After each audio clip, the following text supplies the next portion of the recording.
గుమ్మిడి సంధ్యారాణి అనే నేను శాసనసభ సభ్యురాలిగా ఎన్నికైనందున శాసనం ద్వారా నిర్మితమైన భారత రాజ్యాంగం పట్ల నిజమైన విశ్వాసం, విధేయత చూపుతానని, భారతదేశ సార్వభౌమాధికారాన్ని, సమగ్రతను కాపాడుతానని, నేను స్వీకరించబోయే కర్తవ్యాన్ని శ్రద్ధాశక్తులతో నిర్వహిస్తానని దైవసాక్షిగా ప్రమాణం చేస్తున్నాను.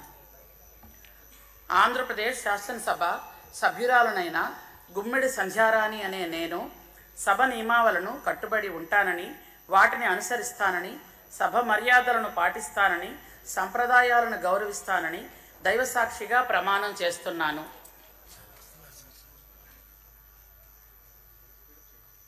శ్రీ సత్యకుమార్ యాదవ్.